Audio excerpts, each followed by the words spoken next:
In two earlier stories, this man was the obstacle other people had to defeat.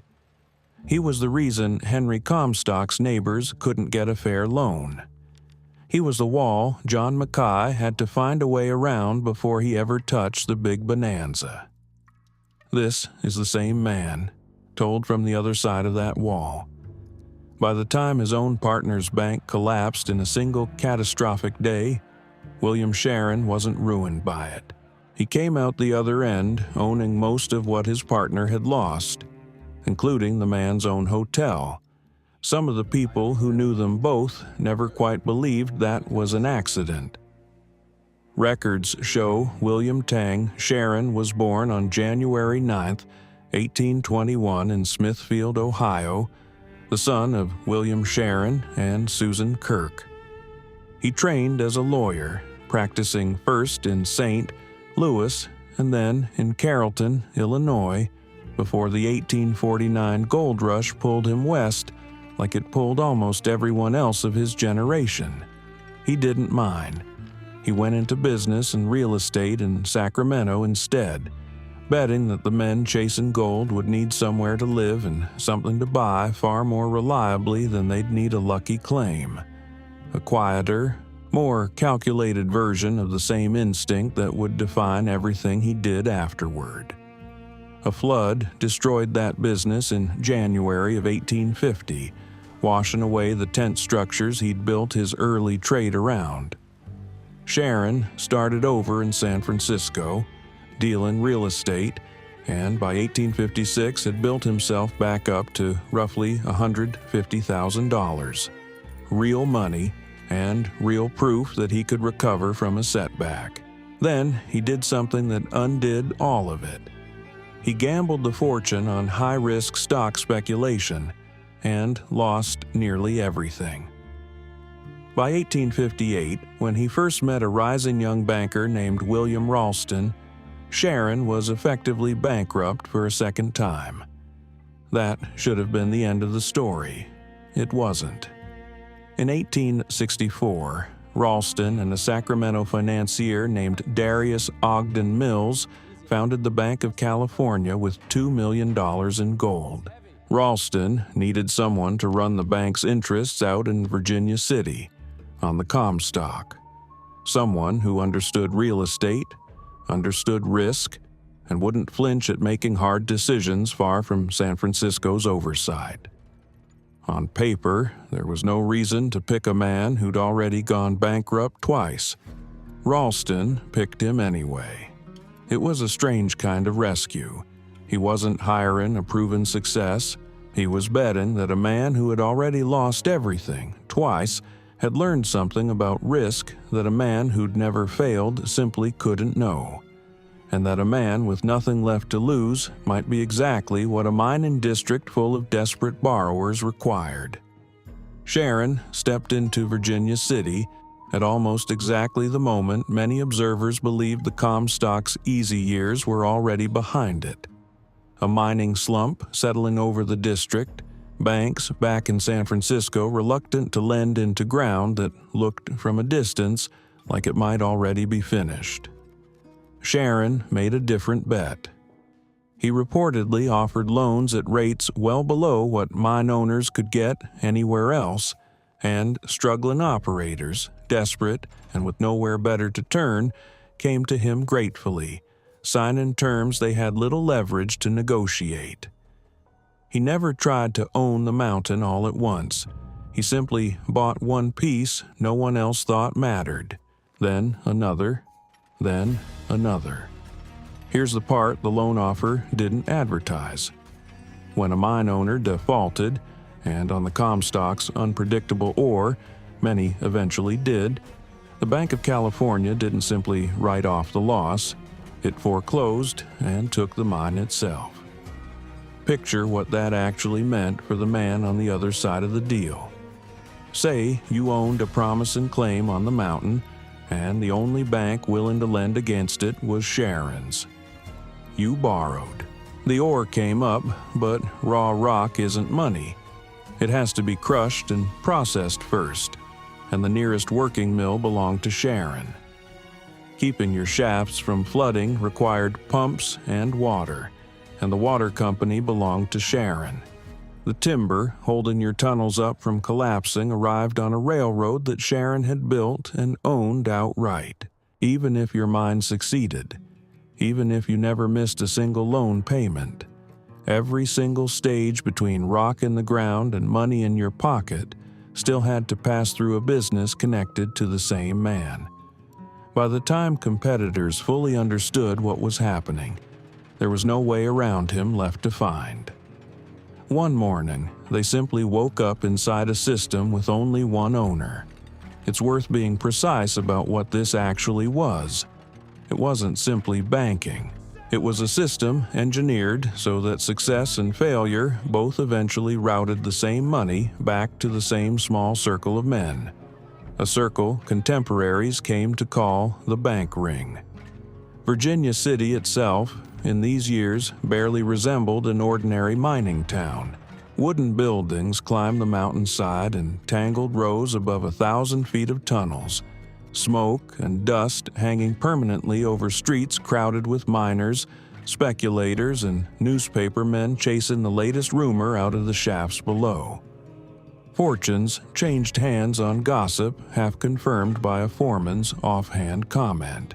It behaved less like a town and more like a stock exchange that happened to have been built on the side of a mountain. And increasingly, nearly every wire running out of that exchange led back to Sharon's office. You already know, if you've watched this channel before, who eventually broke that system. For years, Sharon and the men around him treated John McKay, James Fair, James Flood, and William O'Brien as a minor irritation rather than a real threat. 4 outsiders buying up ground. The bank ring itself had already decided wasn't worth the trouble. Sharon's own faction controlled the credit, the mills, and most of the market information on the mountain. There was little reason, from where he sat, to take 4 independent operators seriously. When word started circulating that the 4 men were quietly pushing exploration deeper beneath 2 claims everyone else considered exhausted, the general assumption among Sharon's circle was that they'd simply run out of money before they ran out of rock. Confidence, by every account, stayed high right up until the moment it couldn't anymore. Then, in 1873, deep beneath the consolidated Virginia and California mines, the 4 men found the richest ore body in Comstock history. Their success didn't just make them wealthy. It helped trigger the chaos in mining stocks that brought Sharon's own institution to its knees. In August of 1875, a run broke out on the Bank of California. Word spread through San Francisco within hours that the institution's Comstock investments had finally caught up with it, and depositors who had trusted Ralston's name for a decade abandoned that trust overnight. Lines formed outside the bank's doors before it even opened, growing through the morning as clerks inside worked through the vault, tellers paying out cash as fast as hands could count it, the reserve visibly draining with every withdrawal. By early afternoon, there was nothing left to pay with. The doors closed. The bank had failed within a single day. The man, who had once bet his own reputation on rescuing a bankrupt, failed speculator, now stood in front of his own board of directors and signed away everything he owned.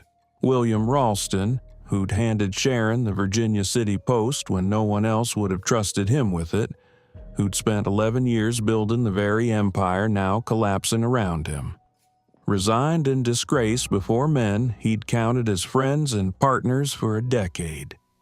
The next morning, he went for his usual swim in San Francisco Bay and never came back. Sharon didn't drown with him.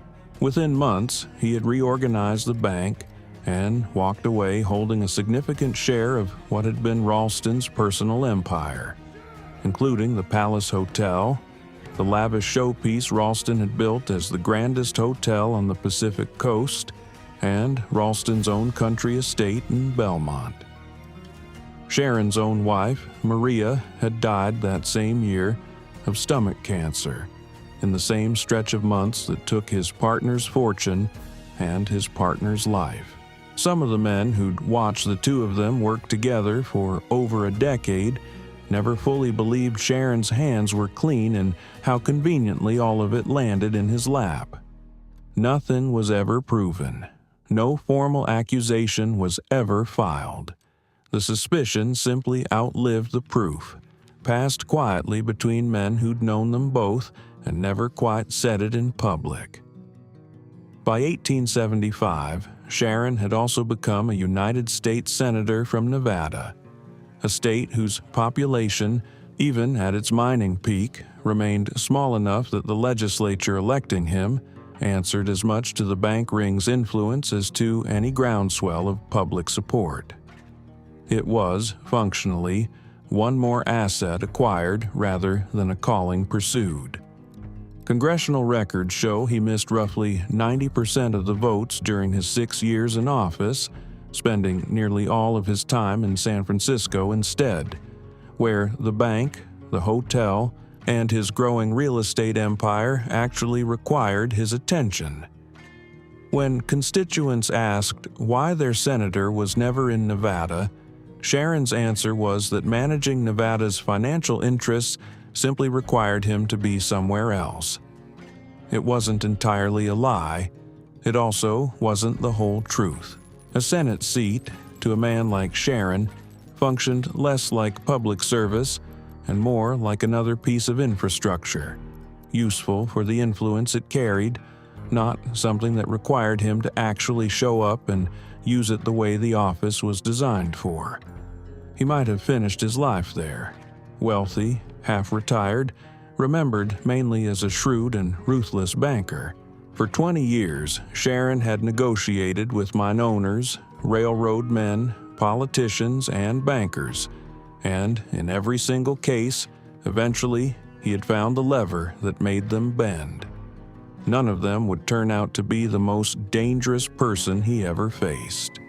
That would be a 30-year-old woman carrying a pistol in her purse.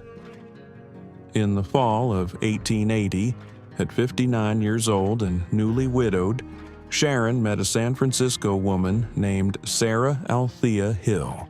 She was, by most contemporary descriptions, the kind of woman a room noticed the moment she entered it. Sharp-tempered, strikingly attractive, and known to draw the small pistol she carried more than once when she felt crossed.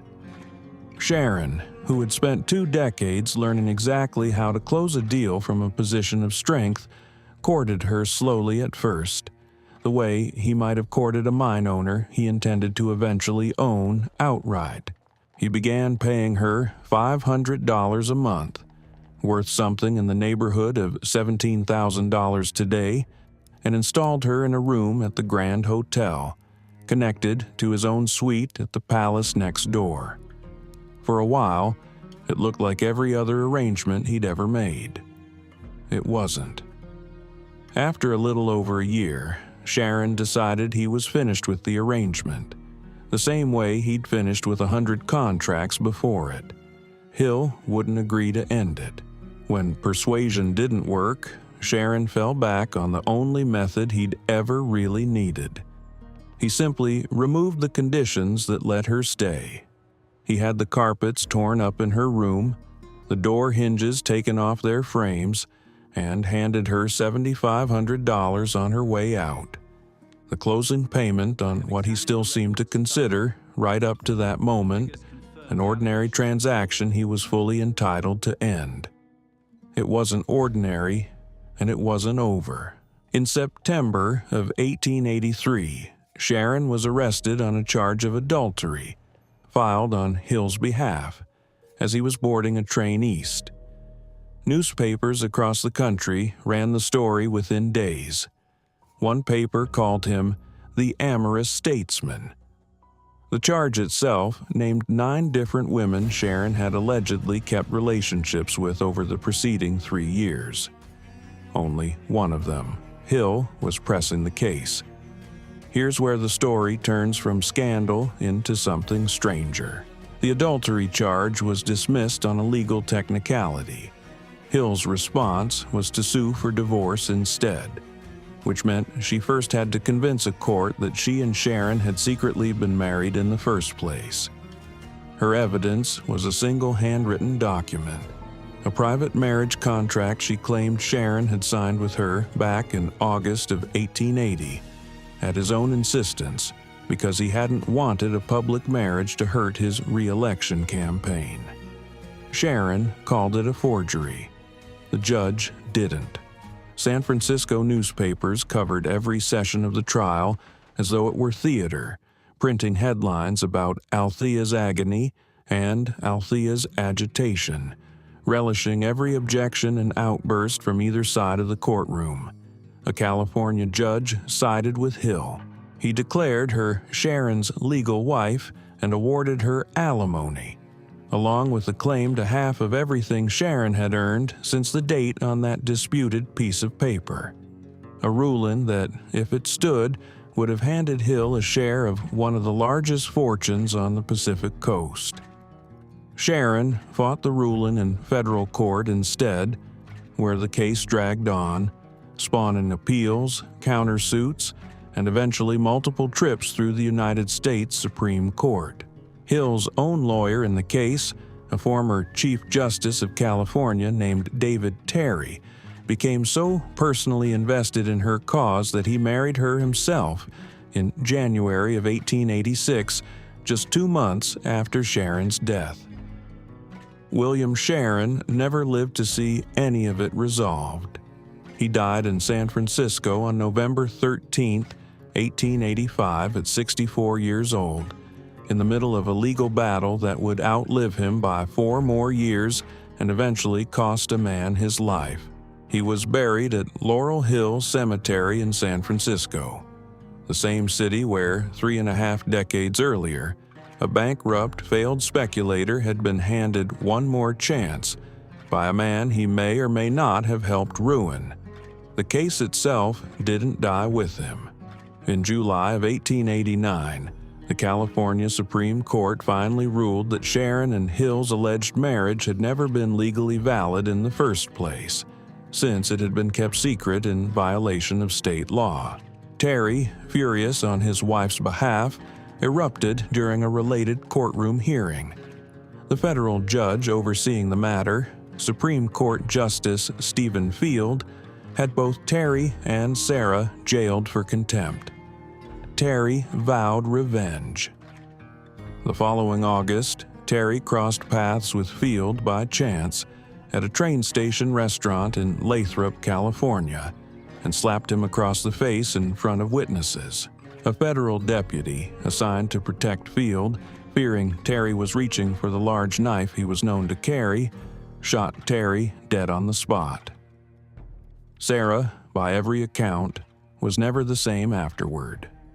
She spent the last 45 years of her life confined to a state mental institution. A fortune, a disputed piece of paper, and a man who'd already been dead for years by the time any of it was finally settled.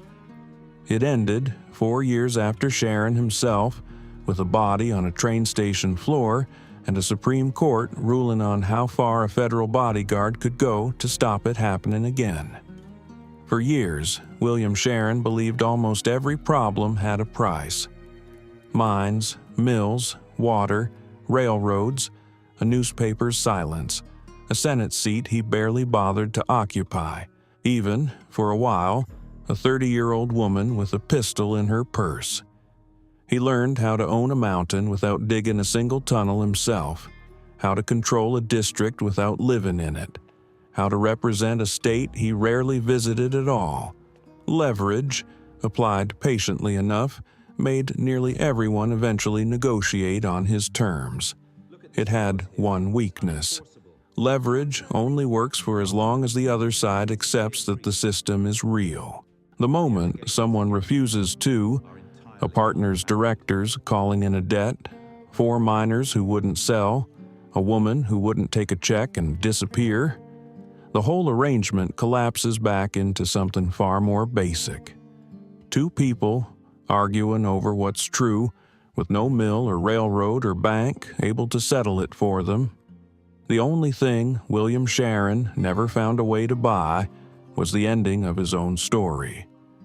His daughter Clara would go on to marry a man named Francis Newlands, who became a congressman and then a senator from Nevada in his own right.